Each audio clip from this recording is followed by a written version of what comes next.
Hello guys, আসসালামু আলাইকুম। সবাই কেমন আছেন? আজকের ভিডিওটা হলো, দেখা গেছে অনেক সময় বাটন ফোন ব্যবহার করেন কিন্তু আউট একটা শব্দ আসে, পুতপুত করে আউট একটা শব্দ আসে। আমি সেটা কিভাবে আপনারা 1 মিনিটে বন্ধ করবেন সেটা আজকে আপনার দেখাবো। আমার হাতে রয়েছে বিম্যাক্স B17 একটা ফোন।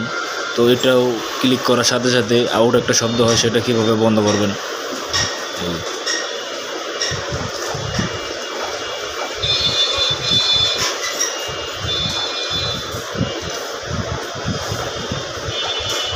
সেটা বন্ধ করার ক্ষেত্রে সর্বপ্রথম আপনার যেখানে যেতে হবে সেটা হচ্ছে আপনার সেটিং।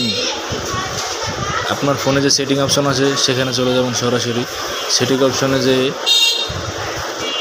সিকিউরিটি ডিসপ্লে আছে এখানে না গিয়ে আপনি সরাসরি প্রোফাইল নামে একটা অপশন আছে, এই প্রোফাইল নামে ক্লিক করবেন। প্রোফাইল নামে ক্লিক করে এই নর্মাল লেখা যেখানে লেখা আছে এখানে ক্লিক করবেন। ক্লিক করার পরে সেটিংয়ে চলে আসবেন। আবার সেটিংয়ে আসার পরে একবার নিচে চলে আসবেন। একবার নিচে আসার পরে দেখবেন আদার অ্যালার্ট রিংড, এখানে ক্লিক করবেন। এখানে ক্লিক করার পরে আপনি দেখতে পারবেন এখানে প্রথম যে অপশনটা আছে এই অপশনটা ক্লিক করবেন। অপশনে ক্লিক করার পরে এখানে লেখা আছে আপনার সাইলেন্ট, এই মোডে দিবেন। এই মোডে দিলে দেখবেন আপনার আউট যে শব্দটা আসে ওই শব্দটা এখন আর আসবে না। ধন্যবাদ। ভিডিওটা ভালো লাগলে অবশ্যই লাইক কমেন্ট শেয়ার করে দেবেন।